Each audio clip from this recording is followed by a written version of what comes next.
2021년 강남구청 건강 콘서트. 오늘 제가 말씀드릴 주제는 우리 아이 코로나 블루 극복과 집중력 향상입니다. 저는 연세대학교 의과대학 강남세브란스병원 정신건강의학과에서 근무하고 있는데요.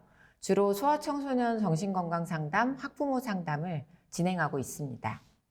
코로나 사태가 벌써 1년이 지났습니다. 작년 이맘때쯤을 기억하는데요. 작년에는 사실은 부모님들께서 굉장히 충격을 받으신 상황이었죠. 우리 아이가 감염되면 어떡하나, 학교에 가서 이게 안전하긴 할 건가. 그래서 그때는 전부 다 충격 상태이기 때문에 당시에 학부모님들 설문조사를 하면 학교 등교를 반대하시는 의견이 거의 7, 80%였습니다. 그래서 당시에는 여러 가지 자원을 동원하면서 이 시기를 이겨봐야겠다는 생각에 재난의 단계 중에 이 그래프에서 보시면 허니문기에 해당되는 시기였습니다. 그래서 모두들 결속해서 이 위기를 이겨내기 위해서 노력을 하던 시기였는데요. 근데 이게 이제 점점 길어지다 보니까 사람들의 인식에도 변화가 생겼습니다. 처음에는 이게 이제 감염이 되면은 목숨 위험한 거 아닌가 이런 생각을 하셨는데 아이들은 생각보다 안전하구나. 코로나 확진자 발생하면 다 같이 그냥 검사받고 2주간 자가격리하고 다시 돌아가면 되는구나. 이런 식으로 생각이 들기 시작하셨고 그 무렵부터는 이제 최근에 학부모님들한테 여쭤보면 비대면 수업에는 한계가 있어요. 아이들 맨날 집에서 스마트폰, 게임, 유튜브 하는 거 아주 보기 지겨워요. 온라인 수업에 익숙해졌더니 등교를 막상 해야 되니까 애들이 너무 힘들어해요. 전보다 애가 짜증을 많이 내고 뭐라고 해도 말을 안 들어요. 그리고 이렇게 단체 생활을 안 하니 또래 관계 사회성이 걱정이 많이 돼요 하는 현실적인 이야기를 좀 많이 하셔서 최근의 설문조사에서는 7, 80% 이상의 부모님들이 학교 등교에 찬성을 하고 계십니다. 소아청소년 정신건강은 그럼 그 사이에 어떻게 됐을까요? 각 나라마다 좀 다르긴 한데 요 왼쪽은 미국에서 보고된 건데요. 오히려 코로나가 시작하자마자 2018년에 비해서 우울증이나 외로움이 줄어든 것을 볼 수가 있습니다. 이거는 뭐 이해는 가는 게 일단은 아까 재난 극복 단계에서 이제 허니문기라는 시기에는 많이들 이렇게 협력하셔서 위기를 이겨내려고 하다 보니까 또 미국은 우리나라보다 상황이 훨씬 안 좋았기 때문에 주로 부모님이건 아이들이건 완전히 셧다운하고 집에 있었거든요. 그래서 뭐 외로움을 느끼거나 아니면 아이들이다 보니 학교를 안 가면 확실히 스트레스는 줄어드는 것 같아서 일시적으로 오히려 정신건강 지표가 좋아졌다가 길어지니까 점점 더 우울증과 외로움이 증가하고 있는 것을 볼 수가 있습니다. 위에는 영국 데이터인데요. 2017년에 비해서 우울감을 호소하는 학생들 비율이 확연히 2020년도에 늘어나는 것을 볼 수가 있습니다. 그리고 우리나라는 아직은 소아청소년 대상 코로나19 영양 실태조사는 없는데요. 성인 결과를 비추어 보면 성인에서는 2018년 지역사회 건강조사에 비해서 우울 위험군이 약 4.86% 증가를 했다고 합니다. 그러면 코로나 이후에 아이들이 주로 호소하는 심리적 문제들인데요. 이거는 뭐 병적인 아이들 아니고 대부분이 호소하는 이야기입니다. 친구 좋아하는 시기다 보니까 사회적 거리두기로 인해서 고립 및 단절감, 외로움을 많이 느끼고요. 심한 경우는 우울감을 호소하기도 합니다. 그리고 일상생활 유지가 아무래도 불규칙해지다 보니까 여기에서 수반되는 여러 가지 적응상의 어려움들이 발생을 하고 있고요. 또 아이들이 예전에는 전혀 듣지 않았던 마스크 써라, 그 다음에 손 닦아라, 애들하고 모여서 놀면 안 된다, 여러 가지 위생수칙 및 감염관리랑 관련된 잔소리, 지켜야 될 규칙이 너무너무 많이 늘어났습니다. 특히 어린애들 입 닦는 거 훈련시키는 것만 해도 얼마나 오래 걸리는지 해보시면 마스크를 얘네들이 쓰라고 하는 게 그거 익숙해질 때까지 얼마나 고생을 하셨을지 다 아실 겁니다. 그 다음에 앞으로 자세히 말씀드리겠지만 가장 많이 부모님들께서 걱정하시는 거는 스마트폰, 게임 및 기타 중독 문제들이 늘어나고 있고요.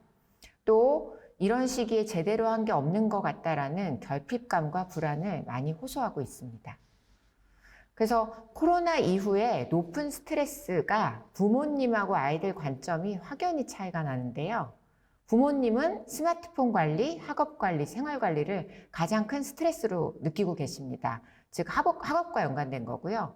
반면에 친구 외로움, 집 잔소리 답답하다, 심심하다, 지겹다. 이것이 아이들이 호소하는 3대 스트레스입니다. 그래서 확연히 관점의 차이가 있는데 부모님들은 친구가 밥 먹여주냐, 친구 좀 못 만난다고 죽냐, 그리고 심심하고 지겹다고 하면 그럴 때 공부나 해라. 근데 이제 아이들 입장에서는 그게 현재 힘들고 받아들이기가 어려운 거죠. 그래서 부모님들께서 이런 아이들하고 부모님의 관점 차이가 있다는 것을 인지를 하셔야 합니다. 그래서 이런 코로나 같은 재난 시기에 정신과에서 자주 사용되는 심리적 개입의 원칙이 있는데요. 이걸 리치 모델이라고 합니다. 리스펙트, 인포메이션, 커넥션, 호프의 앞글자만 딴 건데요. 일단은 존중을 보여주셔야 되는데, 예를 들어 코로나 시기에 애들이 많이 불안해하고 스트레스 받고 행동도 좀 안 좋아지고 하다 보면 부모님께서 너는 왜 이러냐고, 또 이상한 거 아니냐고 비난을 하시는데, 이건 병적인 것이 아니라 스트레스에 대한 아이들 나름의 정상적 적응 과정임을 알고 존중을 해주셔야 합니다. 그리고 정보 공유가 매우 중요한데요. 인터넷상에 굉장히 카더라나 가짜 뉴스 같은 정보들이 많이 있습니다. 아이들이 그거에 무분별하게 노출이 되기 때문에 부모님은 코로나 관련 예방 조치라든가 아니면 이제 규칙적 생활의 중요성, 그리고 가짜 뉴스를 정확한 정보와 구별하는 방법 등에 대해서 아이들하고 좀 터놓고 얘기를 하고 공유를 하시는 걸 많이 하셔야 될 것 같습니다. 그 다음에 연결이 중요한데요. 특히 친구를 많이 좋아하는 시기이기 때문에 직접 대면이 위험하다고 한다면 줌이나 SNS라도 일정 시간 할 수 있도록 좀 기회를 만들어 주시고요. 또한 아이들 나름대로 이런 사상 초유의 감염 사태를 처음 경험하면서 이겨나가기 위해서 굉장히 노력을 하고 있거든요. 그래서 고통을 잘 극복해내고 있는 중이라는 긍정적인 칭찬의 메시지를 전달해 주시고 희망을 주시는 것이 재난 시기를 이겨나가는 데 매우 중요합니다. 근데 아이들이 아무래도 크는 나이다 보니까 아이들 증상 및 대처법이 연령대별로 다른데요. 예를 들면 영유아인 경우는 부모님한테 절대적으로 의존을 해야 되는 시기다 보니까 혼자 있는 것에 대한 두려움, 그리고 악몽, 수면장애 많이 호소하고요. 대소변 실수, 변비, 없었던 야뇨 증상이 새로 나오기도 하고 밥을 잘 안 먹기도 합니다.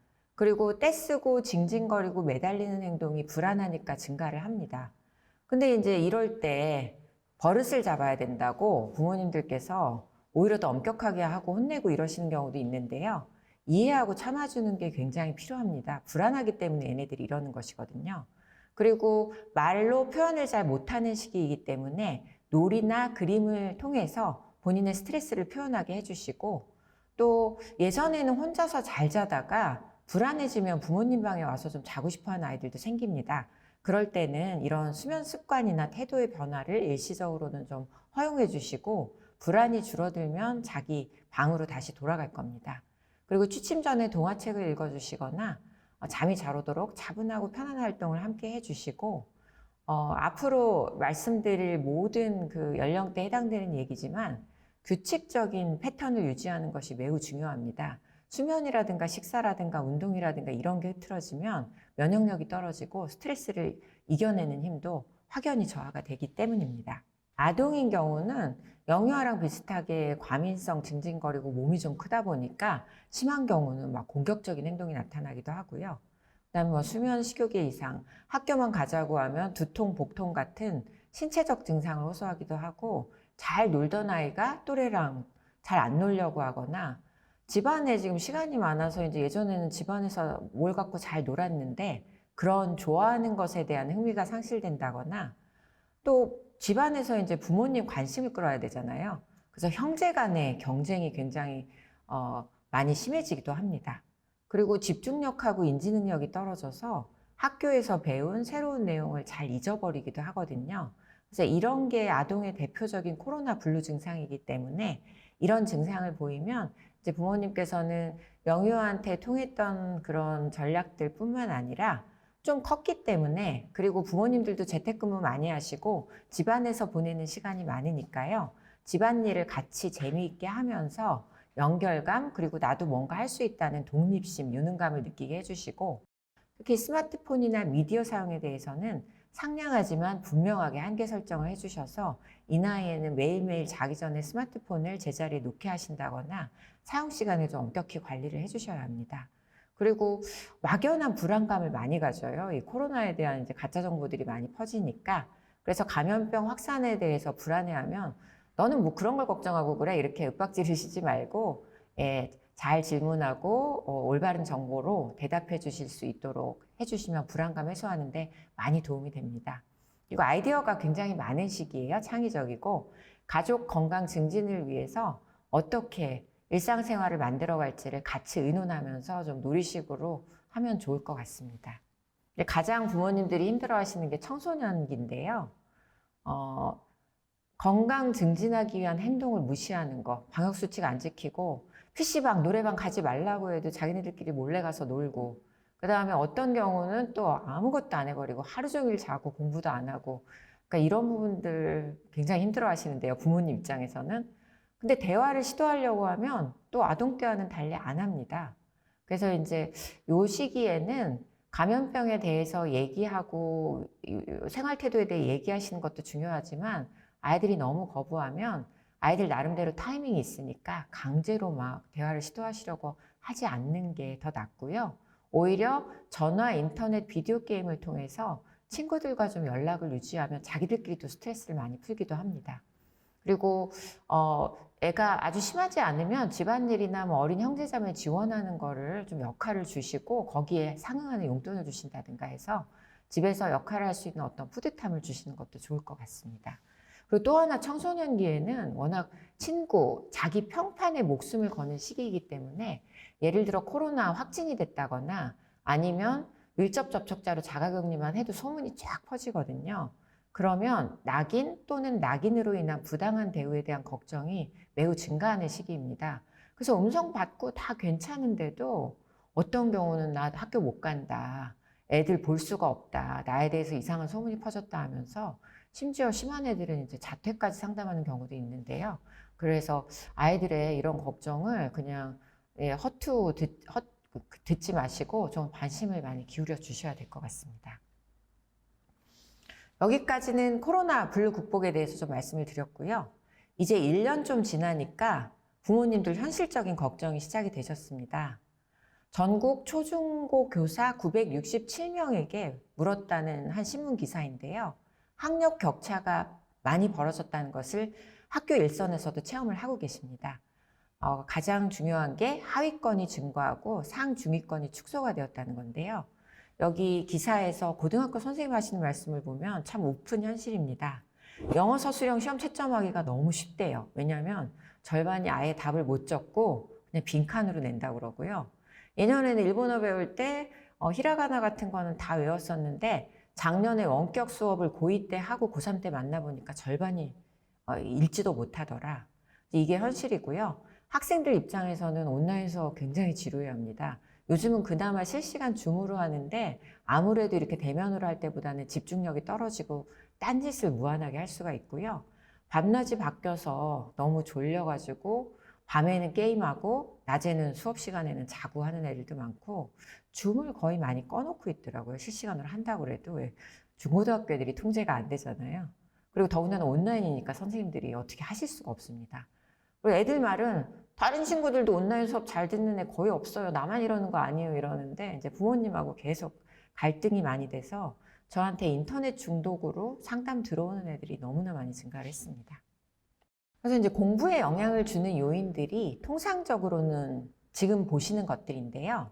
심리적 환경이 현재 아까도 말씀드렸지만 학교 환경하고 또래 집단 환경이 굉장히 많이 변했고요. 그 다음에 온라인 수업을 해야 되는 가정 환경도 상당히 다릅니다. 줌을 선생님들이 이제 토론을 하려고 틀어놓으라고 하면 이 생활 소음이 장난이 아니래요. 동생 우는 소리, 청소기 돌아가는 소리 이런 게 통제가 안 돼서 생각보다 조용하게 온라인 강의에 집중할 수 있는 환경이 안 되는 아이들이 굉장히 많다고 합니다. 그래서 어쩔 수 없이 이제 다 오디오 끄고 그러다 보면 이제 이게 인터랙티브한 수업이 이루어지기 어려운 환경이 있고요. 집중력, 공부의 수면이 굉장히 중요한데 우스갯소리로 요즘 학생들 일어나는 패턴을 10시족, 12시족, 오후 5시족이 있다고 합니다. 10시족이면 선방한 거, 12시족이면 보통 밤새고 게임하다가 오후 5시 돼서야 일어나는 애들도 있고요. 그래서 이렇게 수면 패턴이 틀어지면 당연히 다음날 생활이 안 되기 때문에 공부에 상당한 영향을 줍니다. 그리고 이런 환경적인 변화 이외에도 또 개인적 특성이 공부에 영향을 주는데 나이나 발달 수준은 물론 중요하고요.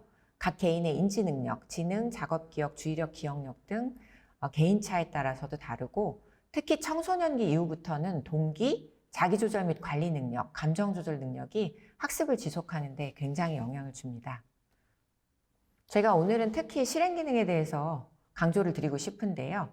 실행기능 11가지는 다음에서 보시는 것처럼 주의 집중, 과제 개시, 계획하기, 우선순위 정하기, 정리 및 조직화, 시간 관리, 목표 집중, 융통성 여기까지만 들으셔도 야, 저게 있는 애들은 그러니까 전통적인 공부뿐만 아니라 본인이 흥미를 가지는 어떤 부분에서도 이런 능력을 가지면 성공하겠구나 하는 게 부모님께서도 딱 보이시잖아요. 근데 이런 실행기능은 태어나면서부터 시작해서 일생 동안 발달을 하고 보통은 키처럼 유전적인 영향도 있고 또 환경적인 영향도 있습니다. 특히 청소년기에는 전보다 갑작스럽게 이 실행기능이 발달을 하는데요. 위에 그림을 보시면 1살 때는 이걸 컴퓨터 CPU나 램으로 표시를 한 거면 1개 정도 장착, 4학년인 10살이 되면 2개 정도, 18살 성인이 되어야 이제 제대로 돌아가서 옆에 실행기능을 원활하게 발휘를 하게 됩니다. 근데 어떤 특정 질환을 가진 아이들은 실행기능의 발달이 또래보다 2, 3년 이상 지연되는 애들도 많거든요. 그래서 부모님께서 아이가 이상하게 그 온라인 수업하는 걸 지켜보니까 진짜 집중도 못하고 또래 대비해서 너무나 기능이 떨어진다 하시면 그거를 아이가 안 하는 거라고 막 혼내고 탓하지 마시고 혹시 우리 아이 실행기능의 발달에 영향이 있을 수 있는 뭔가 질환이라든가 문제점이 있는 건 아닌가라는 걸 좀 염두에 두셔야 됩니다. 그래서 특별히 공부가 어려운 경우들의 여러 가지 원인들이 있는데요. 대표적인 실행기능의 장애인 주의력 결핍 과잉행동장애 ADHD라고 알고 계시죠?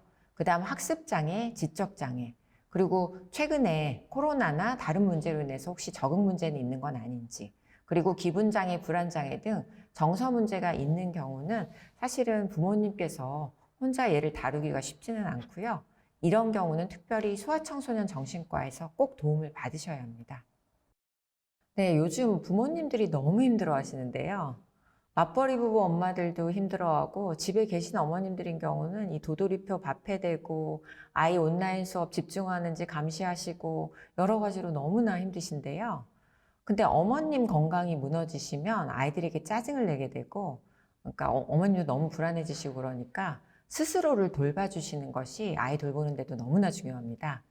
어머님도 가장 기본적인 수면, 식사, 운동은 챙기시고요.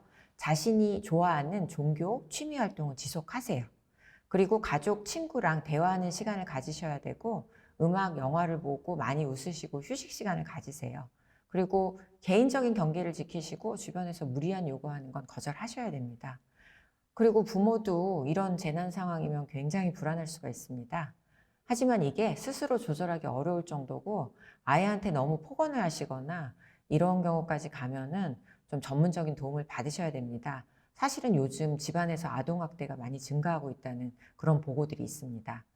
그럼 애들 보기도 힘든데 무슨 나한테 이런 사치를 부릴 시간이 있느냐? 절대 그렇지 않습니다. 부모님이 이런 시기에 스스로를 돌봐주는 그런 모델을 보여주시는 것이 아이들도 내가 어떻게 행동을 해야 되는구나라는 본인 행동의 모델이 될 수가 있습니다. 그래서 부모님이 본인을 챙기는 것이 절대로 이기적인 행동이 아니라는 것을 꼭 기억하시기를 바라겠습니다. 근데 특별히 이제 일반 아이들은 대부분 이런 재난 상황이 있으면은 대부분 부모님하고 잘 넘는데요. 고위험군 아이들도 있습니다. 이런 일시적인 스트레스 반응들도 아이 기능이 심각히 저하되거나 적응에 어려움을 초래하거나 기간이 너무 길어질 경우에는 전문가 도움이 필요할 수가 있고요. 특히 확진자 학생이나 교사분들의 도움이 많이 필요한데 확진자의 한 30% 정도가 외상 후 스트레스 장애를 겪는다고 합니다.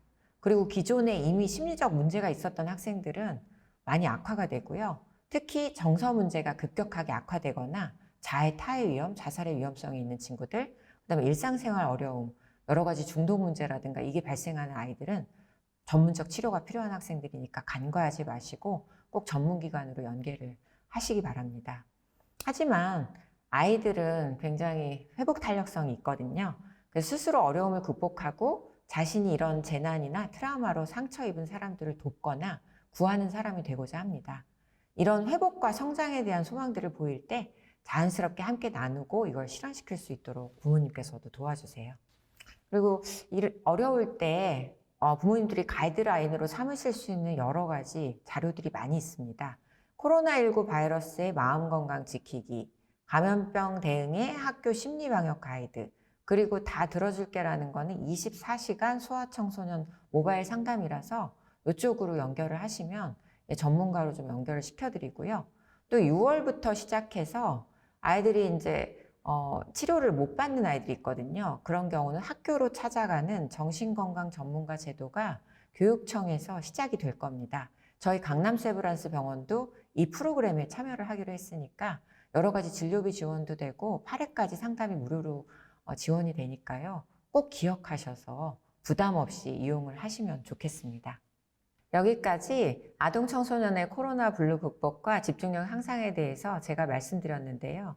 이 초유의 코로나 시기를 제가 오늘 말씀드린 내용이 부모님들과 학생들이 이걸 이겨나가는데 조금이나마 도움이 되었으면 좋겠습니다. 경청해 주셔서 감사합니다.